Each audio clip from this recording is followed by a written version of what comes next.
Wait.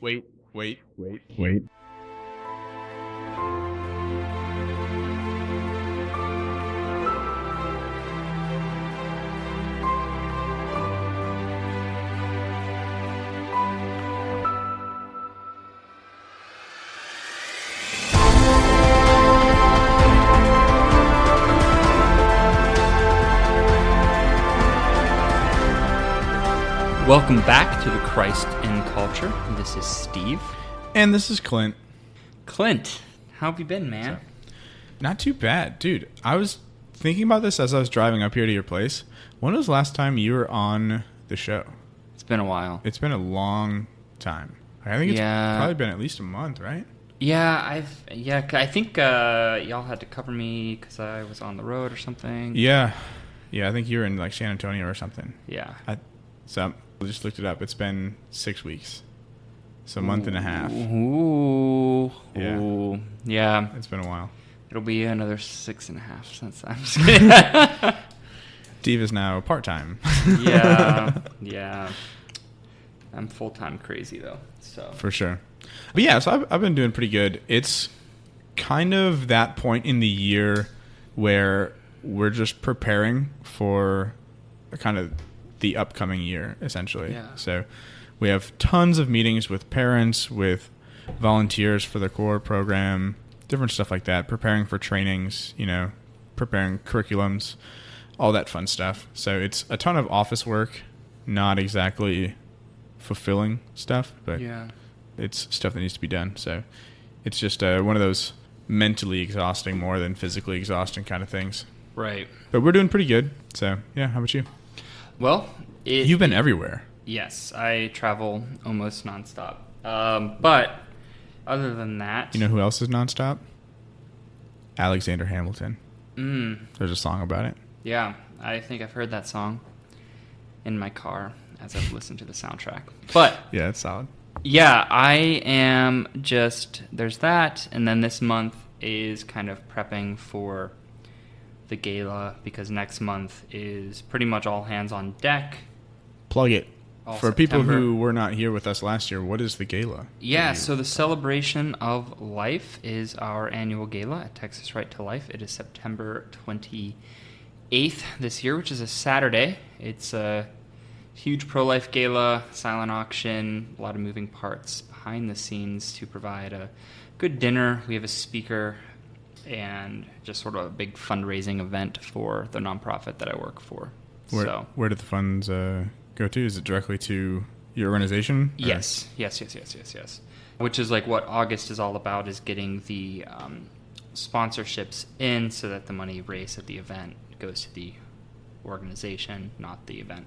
Which is why you've been traveling so much. Mm-hmm. Getting underwriting. Yeah. Got to get it. Still working on it. So that's pretty much been my life. So unfortunately, I haven't taken a whole lot of media. Anything while you're on the road or no? I was listening to some music. Actually, I was listening to a couple new bands that a coworker of mine that I was traveling with kind of clued me in on, just a little bit more folk stuff, The Head and the Heart, and a couple other bands that whose names I don't remember. But The Head and the Heart are really good. And then, this is one that's just kind of random. Back in the day, when I was a smaller young lad. June 13th, 1994. And a little bit older than that. But there was an old show that you probably remember called Invader Zim. Have you ever seen that show? I have no idea what you're talking about. Okay, so it was an old cartoon. Is this like even older than me? No, it was in probably the early 2000s is when it first came out, I think. But it was just like a weird show about an alien that was trying to take over Earth. And it was very, very bizarre. But it lasted 2 seasons, and then it was canceled for probably, I don't know, at least the past 10 or 15 years, I would imagine. Is it back? Netflix just released a movie. So I was just flicking through Netflix, saw the Invader Zim movie, and was like, what the heck is this? The Invaders in? Invader Zim. Z-I-M. Invader Zim. Yeah, and so I looked at it, and I watched the movie, and it sounded just like them, and it was just as weird and over the top as I remember the show being, and it was a really good reboot, ironically. And it's very whimsical in terms of, like, we couldn't even do a podcast on it because I'm not sure there's enough of a plot line, you know. But it was interesting, so I did that. I watched that on a whim. It was like an hour and a half, and that's pretty much been my life. What about you? Wow. Okay. Sorry, I'm still distracted by this Invader Zim thing. Looking it up. Okay. It's very random. I feel like if you watch that and you realize that this show is on during some of my formative years, you will understand me probably a little bit better. Yeah, that's scary. I don't know if I want to watch it anymore. That's fair. Okay, so things that I've taken in. Honestly, it hasn't been a whole lot this last week just because I've been trying to take more time for silence. And obviously that takes out a lot of different stuff. So, but I do have a few things I've been just kind of listening to as I like do dishes and stuff at home. Yeah. So we had a request back in the spring, I think, to do the album 17 by XXXTentacion. Okay. Which I started listening to that this week, like really listening to it from beginning to end. And that's some deep, dark stuff. Really? I think that'd be an interesting one to do on the show. And obviously it's been requested, so we will be eventually. And then Taylor Swift just dropped an album. I saw that. Called Lover. And some people were saying that there's actually some good songs on there. Really? I believe they said it's got some bops, as the youths say, you know. But I checked it out. I liked maybe a third of the songs, but a third is better than what I enjoyed from the last album. I know my coworker that introduced me to The Head and the Heart was a big T Swift fan for years. Really? Well, she appreciated that Taylor Swift didn't get political all that often. But she has gotten very political I don't think. recently. Okay, I was going to say, I definitely disagree with that. Yeah, so she, for the most part, was never gotten into that realm. But anyway, she's not a big T Swift fan. I got to hear about it because we basically traveled with each other to San Antonio and Austin. Oh. So I was in a car for like 6 hours round trip with this person. And I heard a lot about Taylor Swift. Yeah. Oh, actually, so that'll be my first shout out. That is my coworker, Bailey. She listened to like 1 or 2 episodes. Hey, cool. So shout out to Bailey if she's still listening to things on Hopefully. the podcast. Yeah, she was telling me a little bit about it, and it was an interesting perspective. So yeah, I used to be a really big Taylor Swift fan, and then she hit pop, and I started losing it a little bit. Right. Losing the interest, not losing your mind. A combination of both. Okay. Combination of both. But you shouldn't let a musician have that much control over you. It's true, but I feel like music does. Yeah. It influences us so much. I used to, all right, this is going to be really weird for people who know me well, but I used to listen to like really, really heavy metal. Yeah. Like really heavy stuff. And I used to listen to Screamo. Yeah, like me too. Yeah. Like that's the kind of stuff. And it literally makes you angry. Like it affects your mood and stuff. So it's true. I think music has a very powerful influence over us. It's true. Yeah. I don't really listen to that stuff anymore. Me either, except on the rare occasion. I listen to it on the rare occasion of if I go to the gym, sometimes I have a little bit of anger, you know? Helps me do that last rep. Yeah. Sometimes I'll do it on like road trips just because like that's where I keep all my CDs that I used to have from high school. And I'll be like trying to find something to get me through like a 17-hour car drive or whatever. And I'm like, anything, just give me anything. And I'll like go through, find that CD from like high school, pull it out and just, yeah, man. Oh, dark stuff. So yeah, Taylor Swift, couple good ones on there. She's not Screamo for all those interested. Not yet, but I bet if she got the chance, she jumps genres a little bit. So I mean, if that became the big popular genre, I think if it was popular, or she found like a collaboration that would be really beneficial for her, I bet she'd give it a shot. Yeah. So there's that, and then she's got all the like emotional turmoil. Oh yeah, for sure. So. One of my friends in college actually had a Christian Screamo band, so that was interesting. They exist, from what I've heard. So the next one was a band called Five Iron Frenzy, who I had never heard of until Catching Foxes played it in one of their last episodes. Okay. And they just played like a song. I was like, that sounds kind of good. So I listened to them. They're pretty decent. Some of their songs were kind of hit or miss for me. Five Iron Foxes, you said? Five Iron Frenzy. Five Iron Frenzy. Yeah. And then the last one is actually, it's a TV show that I've wanted to do on here for like months now. Okay. But I was actually just talking to you about it before the show. Chernobyl. Yes. So it's about the Russian, I guess Ukrainian technically, but USSR power plant, Chernobyl, that exploded in the 1980s.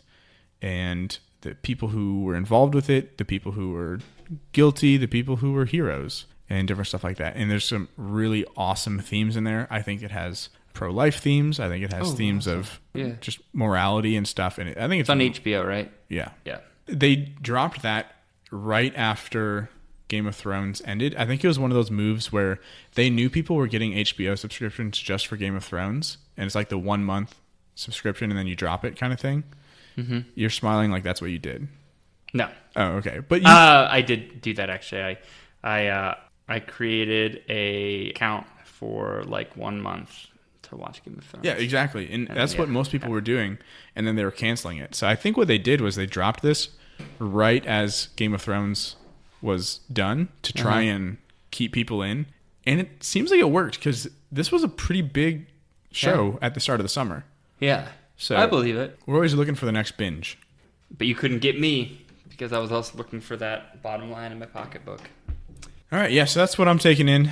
Big fan of Chernobyl. I literally just finished it a couple hours ago. We just did the Patreon live stream right before I came up here. Yes. And before that, I just binged the entire show because I want to do it on here, but I'm just not ready. There's just so much content in there. I think it's going to have to be got to organize spots, Yeah, yeah, that works. But what we are going to talk about... Insert segue. Well, I was actually going to say, I was listening to this on the way up here because I hadn't heard it in a while. Actually, it's a segue. I'm just an idiot. Yeah. I heard this months ago and I added it to our to-do list because I was just kind of listening to it as I drove to work. But I don't think I've heard it since, so I just turned it on the way up here to kind of prep myself. Right. The song is Mirrors by Justin Timberlake. It's a solid song. It's a really long song. I think it's like almost 8 minutes. Just a longer song, Yeah. So, you know how typically you measure time in songs? Uh-huh. This one really messes that up if you're trying to do that. Like 2 songs worth. Yeah. 2 song song. It's a 2-song song. Yeah. But one of the things that I remembered about this song was if you were someone who watched the music videos, you can see that there's an older couple in the music video. And that's because if I remember correctly, he wrote this song based off of his grandparents' love story. And his grandfather had just passed away before. And so this whole song is basically told about a widowed woman. Okay. So the husband just passed away. So it's essentially written as if it were through his grandma. Okay. So we'll just kind of keep that in mind as we go through because I'm pretty sure that's the intention behind the story itself. So ready to do this? Yes, sir. Okay. So we'll go ahead and walk through the lyrics, and then we can break it down paragraph by paragraph. So first verse, here we go. Aren't you something to admire? Because your shine is something like a mirror, and I can't help but notice you reflect in this heart of mine. If you ever feel alone and the glare makes me hard to find, just know that I'm always parallel on the other side. Any thoughts on this first paragraph? I think it's interesting just to use the imagery of a mirror. Mm-hmm. I don't know if that's what I would have used. Okay. What do you mean by that? Well, I think that a mirror, it literally reflects yourself back to you. Mm-hmm. And so for me, I'm always a little bit kind of if you are loving the thing and if it's you're like a reflection of me back in a mirror. I understand where it's beautiful because it's it could be beautiful where it's we're so close and so alike. It's we're a part of each other, we're almost like a reflection of each other. Yeah, I think it's the whole idea of you complete me, right? Yeah, and I think that's what they're going for. But I think it's I'm not a big fan of using the imagery of a mirror because it's I love you because you reflect me to me, and it's almost like a self-love. But I don't think that's what he's going for. I just think that well, let me sell you on this. Yeah. Sell me. So this is actually what I thought of when I first heard the song, and it's why I wanted to do it. Mm-hmm. When I think of the idea of this love story of us projecting the image of someone else, or reflecting the image of someone else, I think of this first verse. Well, the whole song is kind of, in my head, kind of a conversation between parts is us talking to God, and part of it is God talking to us. This first paragraph, I think, it's a combination of both. So, aren't you something to admire? Because your shine is something like a mirror, right? I think this idea of the mirror is like how we are to reflect God to others. Okay. So, being made in his image and likeness, we are literally a reflection of who he is. But rather than reflecting it back to himself, we reflect it to the world. So I think that's the kind of the first point. Yeah, so I think this first verse is God saying to us. So aren't you something to admire? Because your shine is something like a mirror. Yes. So he sees something in us that is admirable himself. And I can't help but notice you reflect in this heart of mine. If you ever feel alone and the glare makes me hard to find, just know that I'm always parallel on the other side. So kind of like this reassurance that he's still there. Okay. Yeah, I can take that. Okay. Yeah. We'll see how it works. Yeah. No. Yeah. First verse. So then we get into kind of this next part. I think it's the bridge. So it says, because with your hand in my hand and a pocket full of soul, I can tell you there's no place we couldn't go. Just put your hand on the glass. I'm here trying to pull you through. You just got to be strong. Anything else there?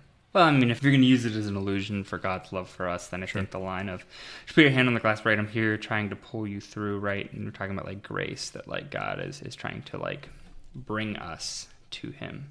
Yeah. Have you seen the picture of, it's like a painting of Jesus pulling through the water, Peter? It's supposed to be like him reaching down at you. I think I've seen that one. Yeah. Yeah. That's kind of what I think of when it says like, yeah, put your hand on the glass and I'll pull you through. Because, water, like the surface of water can be like a reflection, right?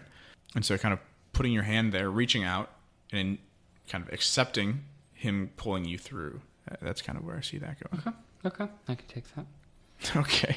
No. I mean, that's kind of where I was going with it too. Yeah. You know what I mean? So yeah. I think that's one of those things, right? It's just pulling you through, and like you just got to be strong. Because I think this is something we talk about a lot at work because we do a lot of praying. Mm-hmm.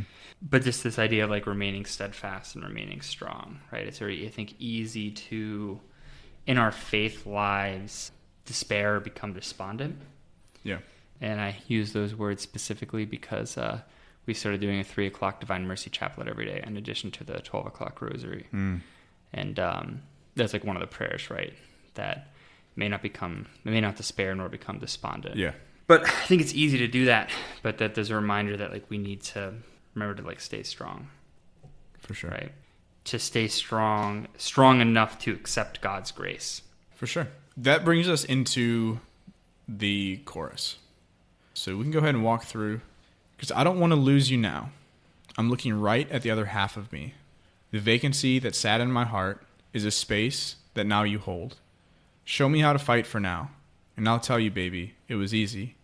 Coming back into you once I figured it out. You were right here all along. It's like you're my mirror staring back at me. I couldn't get any bigger with anyone else beside of me. And now it's clear as this promise that we're making two reflections into one. Because it's like you're my mirror staring back at me.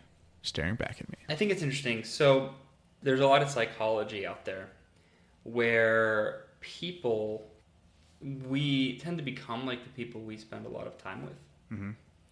And so like, it's like, when it talks about like two reflections coming into one, it just kind of reminds me that, like generally you spend a lot of time with somebody and you pick up some traits from each other. You kind of complete each other in a certain sense.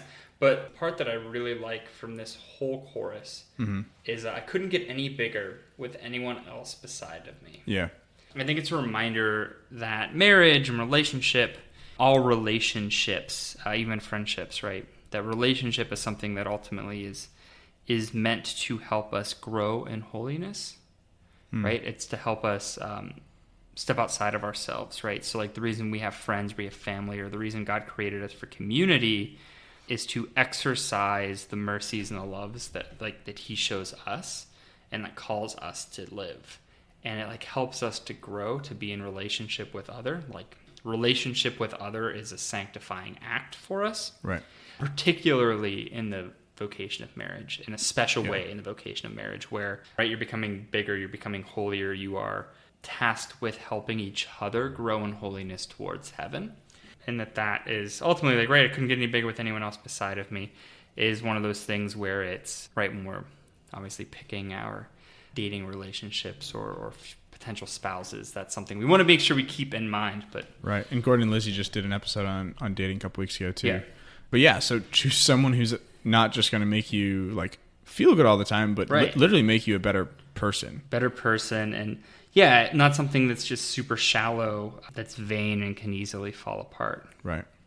Yeah, and just for the chorus, I would really want to just go back to this idea of this is written as his grandparents' love story, right? Mm-hmm. After his grandpa passed away. Yeah. So it's really just this desperate like cry of feeling alone, right? Because I don't want to lose you now. I'm looking right at the other half of me, like looking at this person that has been with you your whole life and now they're gone. This vacancy that sat in my heart is a space that you hold. So show me how to fight for now. Because she doesn't know how to fight anymore. She doesn't know how to go on. And I'll tell you, baby, it was easy coming back into you once I figured it out.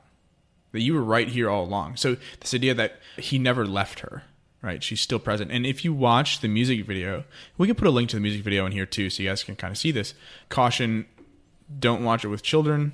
There's no super inappropriate stuff, but you do see people in their undergarments, so you might not want to do that with kids. But it's this idea that she lost that person, but realize he's right there this whole time. And in the video, we actually see it's like the ghost of the grandfather is there with her and doing the same actions that she does. Even though he's dead and he's not technically there, they are still reflecting the movements in the way that they dance in the video, the way that they close a book together, different things like that. And so we see that he's still present there with her. And this is something that we desire, right? We like to think that our loved ones, when they pass away, are still with us. That's something we talk about all the time. Right. So I think that's really important because that's obviously something that we have a desire for. But I think this also ties into the way that we see God. When we feel that despair or that despondency that you were talking about, now think of it as us not feeling God in this spiritual desolation. Yeah. Okay. Because I don't want to lose you now. I'm looking right at the other half of me. This being that we're reflecting God. I'm looking right at this other half of who I am, being God. It's entirely who we are, but it's close enough. The vacancy that sat in my heart is a space that you hold. So we see this song is kind of taken in this distorted idea of love, in that someone else is going to fulfill who we are. Someone else is going to be the other half of us, which is a really not a good way of thinking, because if we expect our spouse to complete us or to be the other half of us, they're always going to let us down because they're human. But if we expect God to complete us or to fulfill us, he can actually do that because he's not human. And then we have God completing us, and then we have this other person who is helping make us better, like you were saying. Yeah. So if we keep going, show me how to fight for now. And I'll tell you, baby, it was easy coming back into you once I figured it out. So in this difficulty, in this despair of feeling withdrawn from God, feeling the spiritual desolation, show me how to fight when I feel like I can't. And I'll tell you that it's easy that once I figured out to come back to you. Yeah. You were here this whole time because it's like you're my mirror. You're reflecting me. I'm reflecting you, staring back at me, and I can't get any bigger with anyone else but you. And so we see this idea of like God being there and guiding us in that spiritual desolation. Right. Having a couple different ways to look at this. Do you have any other thoughts on that? Nope. Cool. So the next verse, aren't you something, an original? Because it doesn't seem merely assembled. And I can't help but stare because I see truth somewhere in your eyes. Oh, I can't ever change without you. You reflect me. I love that about you. And if I could, I would look at us all the time. And then it goes back to that bridge. Yeah. Because with your hand in my hand, in a pocket full of soul, I can tell you there's no place we couldn't go. Just put your hand on the glass. I'm here trying to pull you through. You just got to be strong. So, thoughts on that verse? So I really like that kind of first part, well, specifically that second line. I can't help but stare because I see truth somewhere in your eyes. Yeah. And specifically in light of that first, right, an original, because it doesn't seem merely assembled. Mm-hmm. That there's something beautiful in truth that like each of us is unique, individual. But they always say like the eyes are the window to the soul. Right. In truth, like yeah, Christ is the way, the truth, and the life, right? Yeah. So if our eyes are the window into our soul and we're seeing the truth, Christ, through those eyes, we're seeing that reflection of him. And it's true. And I think that there's a truth that we can see in other people to remember that they are also an individual, right? Yeah. So I think sometimes we often forget, and we think that it's because we're like the main character of our own story that the other characters aren't also main characters right. of their own stories. Yeah, right? yeah. But there's like a truth there. Again, that line, that third line, I'm kind of a little about, because it's like, you reflect me. I love that about you, and I'm like, you should love people for who they are, not just because they reflect you. But that line of like, I can never change without you. And I think that if you look at it in light of like God, right, it's a little different, right? Because we actually are made in the image and likeness of God. But there's this idea of like making sure that we're helping each other change, right? And there's something that's loved. And I kind of look at it too, just in terms of like my dad, who, you know, often will talk about my mom being like the best part of him, right? That like she makes him better. Yeah. And so they've been together for so many years that, especially in marriage, you become one flesh, right? And so the idea of like reflecting that reality of their relationship, that is also a reality of who you are in part, back to that other person, that like reminds you that like this commitment is like sanctifying. Right. Yeah. So. I agree with that. I do think obviously the stuff towards the end of the verse doesn't fit in quite as well. Yeah. But that's okay, because I think the point of this is that the song is distorted. It has this distorted idea of love, and it's not going to perfectly represent what we're trying to get across. And so just as long as we can find where the truth is in this, where the truth isn't in their eyes. Yeah. Truth in the eyes. Oh, no. Yeah. Not quite. We'll come up with the title later. But the thing that I really like the most is because it doesn't seem merely assembled. Mm-hmm. And I think this goes back to the episode we did on, what was the book that you read that you really loved and talked about for like Brave New World. Brave New World, right? Where everything became... Just talked about that with somebody last night. Oh, nice. But they gave me this book called Lord of the World, written by a priest. I have no idea what it's about, but I started talking about Brave New World, and they were like, you need to read this book. So I wonder if it's like a dystopia written from a priest's perspective. I don't know. We'll see. But the reason I bring that up is in there, it just seemed like everyone was lost their identity, because it was all about the assembly. It was all about fitting into your class. And this is saying you're not just assembled, you are created with a purpose, right? It's that whole idea that God created us, knew us, and we have a purpose on this world that only we can fulfill. And if we don't, it doesn't get done, kind of thing. That we are unique. And I think that just is something we forget a lot. We tend to just blend into the crowd and forget how valuable we really are. Yeah. So then we go back into the chorus again, which we already just kind of went through, so we'll skip right over that. But then it goes into verse 3. Yesterday is history. Tomorrow's a mystery. I can see you looking back at me. Keep your eyes on me. Baby, keep your eyes on me. I don't want to lose you now. I'm looking right at the other half of me. The vacancy that sat in my heart is a space that now you hold. Show me how to fight for now. And I'll tell you, baby, it was easy. Coming back into you once I figured it out. You were right here all along. It's like you're my mirror. My mirror staring back at me. I couldn't get any bigger with anyone else beside of me. And now it's clear as this promise that we're making two reflections into one. Because it's like you're my mirror. my mirror staring back at me. And then it goes into the really kind of like weird part of the song where it's like, you are the love of my life. And it just keeps doing that over and over again for like a whole minute. But you are the love of my life. You are the love of my life. And it just keeps saying that over and over and over again. So that's verse 3, the chorus, and then I don't know what that part would be called. I don't know. Whatever. Someone with music knowledge, help us out here. Give us an email or a tweet or something.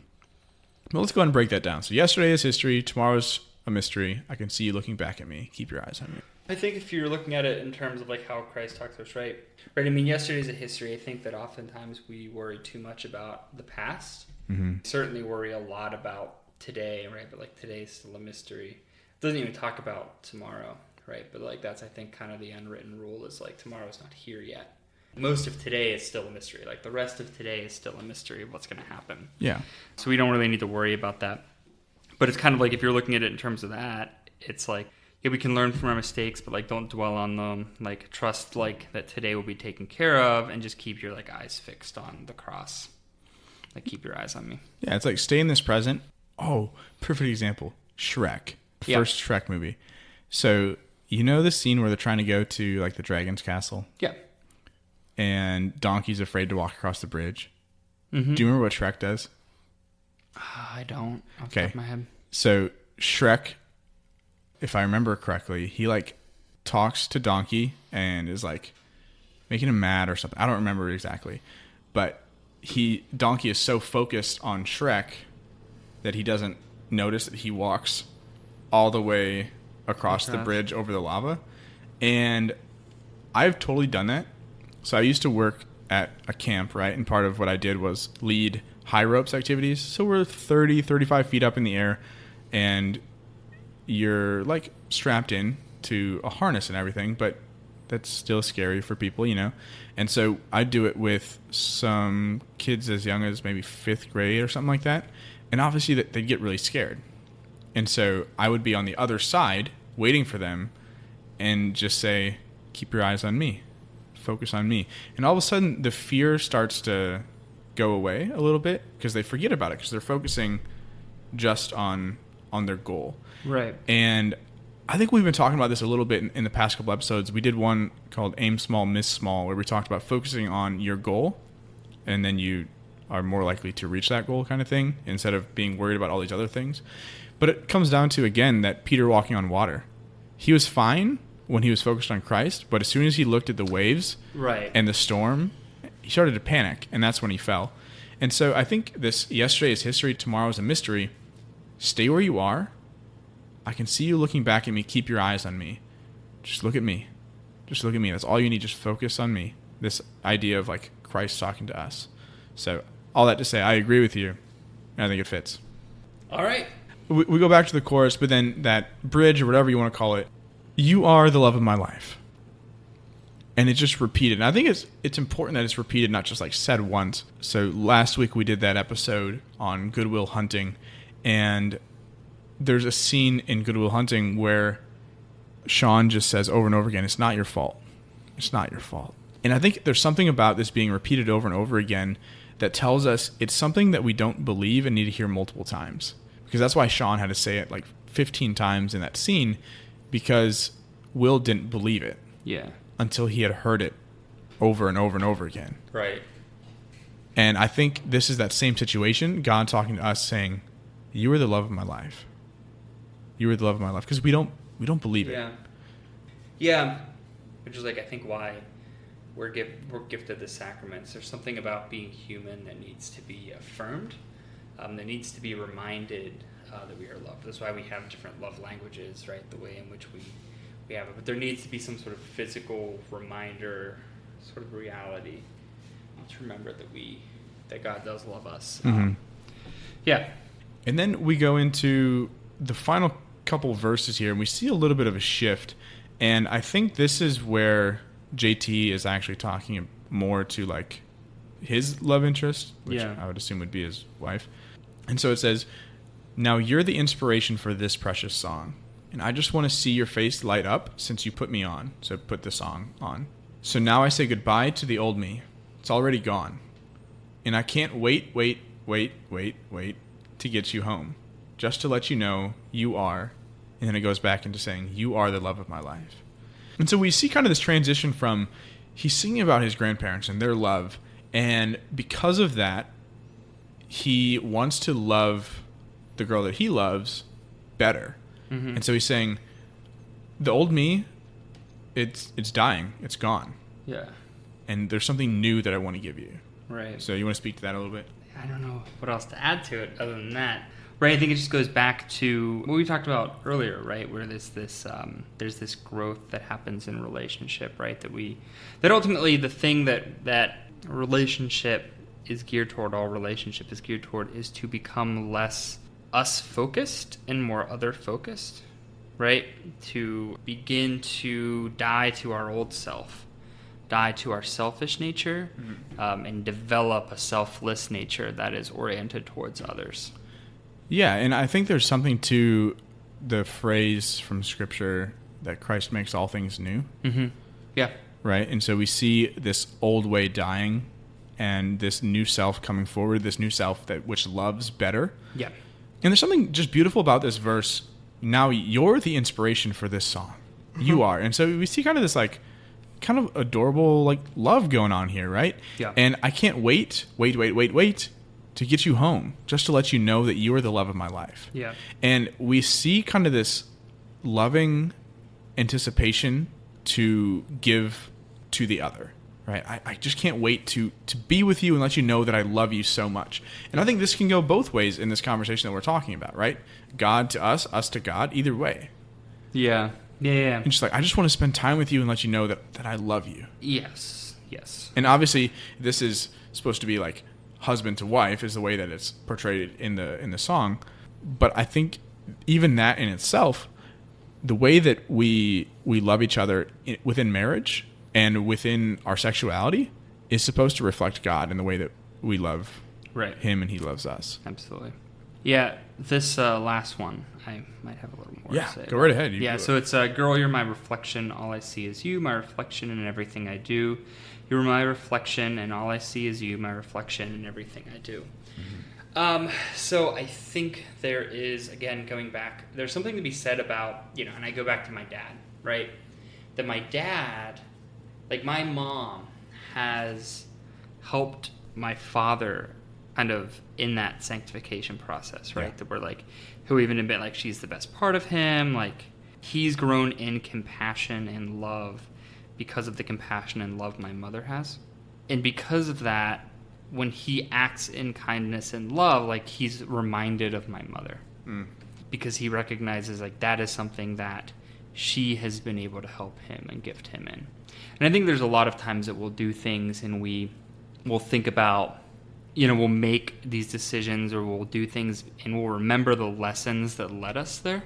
But I also think like it's something to remember like when we're doing prayer in action is to remember that we're reflecting God, but like we're doing it and we're supposed to like see God in our own work as well. Yeah. But I think that's just the nature of love, is it like we see the beloved within our loving nature. Like when we act in love, like we see the object of love, which is ultimately God. Right. I mean, a lot of the times when we love others too, like we are loving God in them too. Yeah. Well, we're reflecting God in that, and that like I think it goes back to the great theology of Victor Hugo, and that last line of the bishop: "To love another person is to see the face of God." Yeah. Well, the song wraps up here, going back to that outro, the "You are the love of my life," where it repeats, I don't know, probably like 20 times here. Like it's a lot, which is probably why it's such a long song. But I want to bring up another kind of contemplation here. Okay. Have you ever heard of Mary being the moon? Yes. So the reason, and correct me if I'm wrong, because you have better theology degree than me, the reason why Mary is imaged as the moon is because the moon reflects the light of the sun. The light from the moon does not emanate from itself. It's purely a reflection from the sun. And that's the same way that Mary works with us, right? And so Mary reflects Christ to us. And so this idea of mirroring and imaging, does this tie in at all, or am I reaching? No, you're right. Yeah. So Mary is the new Eve, and also the archetype for the church, right? Yes. Because whereas the church is the spouse of Christ, right, is espoused to God, Mary was espoused to God, right, because like she bore a child, right? And because of that, like it's a reminder to us that we are to be like the moon and reflect, right? That she's kind of like whereas Christ was fully human but also fully divine, like she's just fully human. So she's just, someone we can kind of look to, especially in the just giving herself over to God. But it's also one of those things where, she'll appear in all of these different apparitions. Like she's appeared in visions to many people across the globe, but she always speaks of her son. And that like Mary, even though these great signs and wonders have happened to her as the center, it's never been about her, and anything ever said about Mary ultimately says something more about Christ, right? To call her the mother of God doesn't really elevate Mary very much. It just points to the fact that like she's the mother of God, which is really what's being said, that Jesus is God, which is a bigger statement, right? So like everything said about Mary ultimately says something more about the Christ. And then that's why she's referred to as the moon, because when you read Louis de Montfort, right, it says a lot of really great things about Mary, but he always prefaces it and sort of like connotates it being like, but this is but a grain of sand compared to like the grandeur of God. Yeah, and I think he does a good job of that too. Yeah, and it's just this reminder, right, that she has no light of her own. That right. The only reason she has any light is because she perfectly reflects the light of God to others. For sure. And I think Catholic Stuff You Should Know did a really good episode on this exact topic of Mary being the moon. Yeah. I think it was like last year. It was a while ago. But if you guys want to know more about that, go check out that episode. It's really, really good. But do you have anything else for this song? I think that it's good. Yeah. I don't know. Okay, cool. Then let's go ahead and talk about some challenges. Anything that you have for that? I think that... Okay, I'll give one that's kind of a little bit more practical. Okay. That's a little different other than just like trying to reflect God in a more real way. But I would, going into just the nature of relationship that I kind of talked about earlier, I would suggest finding somebody that you really trust. If you are say around a college campus, or like a lot of people. If you're in Houston, and you're in like the city, you can go to the Holy Cross Chapel downtown.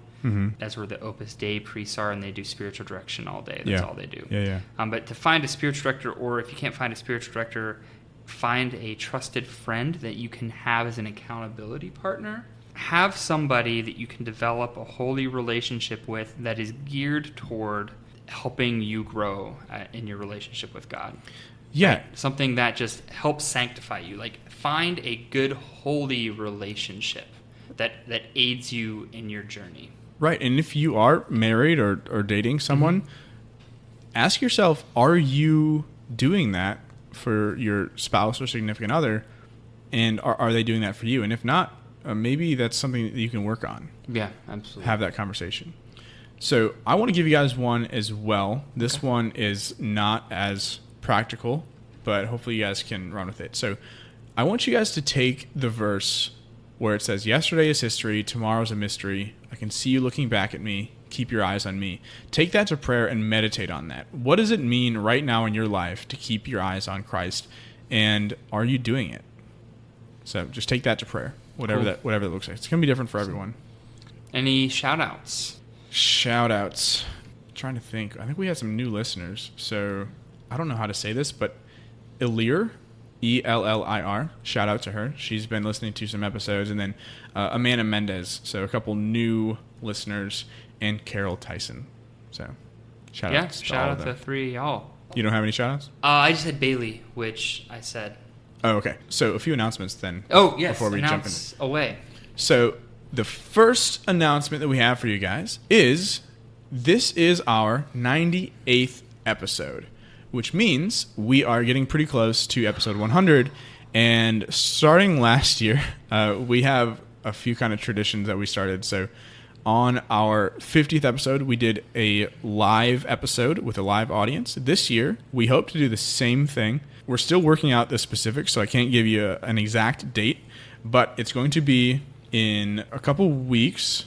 It's the weekend before the 14th, so it'll come out on the 14th. But we are going to be posting the link, so if you are on Twitter or Facebook or YouTube, you guys should be able to comment in on all of that stuff and participate in that live stream. And if you are part of the live audience, you guys will be there to help with that as well. So that'll be in somewhere in Houston or Houston area most likely, but it'll be that week. So keep an eye open for that. We're going to be announcing next week, hopefully, the exact date, and we'll be posting the links for you guys to access. So stay tuned for that. And then episode 104 is our second anniversary. It'll be our episode. second anniversary, so stay tuned for that. We're getting pretty close, man. And then as we continue to grow as a podcast and continue to move forward, then our 50th mark, right? So like 150 will be further away from our 156th episode, which is our third year anniversary. Hopefully. So they're slowly marching apart, so they're not always like a few weeks apart from each other. Yeah. Which is good for us because... Especially for you. Yeah, it's so hard to like come up with these huge episodes back to back. But for sure. Thank you all again for joining us on the podcast this week. Please check us out on social media. Please... Twitter, @OnTheAdventure. Facebook, The Christ and Culture. You can find us on the website, which is thechristandculture.com. He beat me to that. Sorry. And it's then if you want to support us, Steve, where can they support us? On Patreon. Yeah, and we actually still have a space left. If you guys want to become a patron, we are giving the first 5 patrons a special bonus episode that they get to choose just for themselves. So make sure if you are interested in that you jump on that right away before someone else does. And I'm going to throw it in here. We don't like to beg, but if you sign up as the 5th patron, I'll send you a personal video of Clint pleading on his hands and knees, thanking you with just... fervor. He's very mad at me right now. I'm not going to beg, but I'll send you a video or phone you call. Don't have to do that. Part of it is not really beg. I just meant like not really begging, but well, one of the things we give our patrons is like on your knees, a thank like you phone call. So that's true. And all joking aside, it really helps us to be able to grow our podcast and just be able to do this in a way that is easier. You know, as we're growing, to have the equipment. We don't have as many just random issues that'll happen, but also just have better equipment, to have better sound quality, to have more guests on the show. And then I obviously don't live around the other 2 anymore, so it just definitely, I think, helps with everything all around, because if we have better equipment, then we can do more remote sort of, you know, I can be here, they can be there. It just makes things a little easier. And so last thing, guys, if you haven't already, make sure you subscribe to the podcast. Make sure you also subscribe to our YouTube channel if you haven't done that already. And last but not least, if you haven't left a review, please leave us a review. Even if you just go click that 5-star rating, that helps us reach more people, and we really, really appreciate it. And ideally, you give us the 5-star. Anything less than 3, and I'll cry. Yeah. And he cries a lot, so. It's true. With that, thank you guys for joining us on the adventure, and we'll see you next week. Bye.